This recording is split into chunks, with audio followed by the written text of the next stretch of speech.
Untuk mengoreksi sistem pemerintahan Indonesia yang terlalu sentralistis, sejak reformasi Indonesia mulai menerapkan otonomi daerah.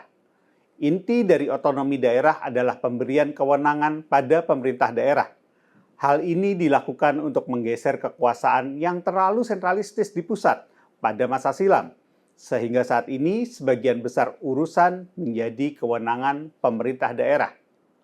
Menurut Undang-Undang Nomor 23 Tahun 2014 tentang Pemerintahan Daerah, pemerintah pusat hanya memiliki kewenangan pada urusan politik luar negeri, pertahanan, keamanan, hukum, agama, dan moneter atau keuangan.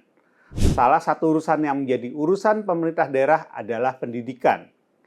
Secara umum, pendidikan di tingkat SD dan SMP menjadi wewenang pemerintah kabupaten kota, dan tingkat SMA menjadi wewenang pemerintah provinsi. Sayangnya, banyak daerah yang tidak mampu melaksanakan wewenang di bidang pendidikan dengan baik.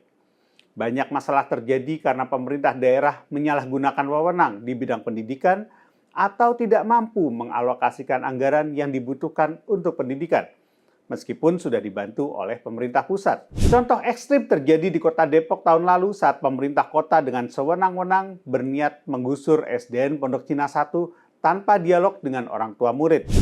Tidak banyak yang bisa dilakukan oleh pemerintah pusat karena pendidikan di tingkat SD memang jadi wewenang pemerintah kota. Contoh lainnya saat siswa di sekolah negeri di beberapa daerah dipaksa mengikuti aturan berpakaian sesuai dengan salah satu agama. Pemerintah pusat juga tidak bisa bertindak banyak. Yang lebih miris lagi, banyak daerah kekurangan gedung sekolah, terutama untuk tingkat SMP dan SMA. Meskipun seharusnya bersekolah di sekolah negeri tidak dipungut bayaran, banyak sekolah negeri di berbagai daerah yang mengutip uang gedung, uang seragam, atau pungutan lain dengan nama sumbangan sukarela atau sejenisnya. Meskipun disebut sukarela, pungutan semacam ini biasanya diwajibkan. Orang tua yang tidak mau bayar diminta memberikan surat keterangan tidak mampu. Tentu saja ada daerah yang mampu memberikan layanan pendidikan secara baik. Tapi justru ini masalahnya. Pendidikan seharusnya jadi hak seluruh warga negara, bukan hanya untuk warga di wilayah yang pemerintah daerahnya mampu dan kompeten.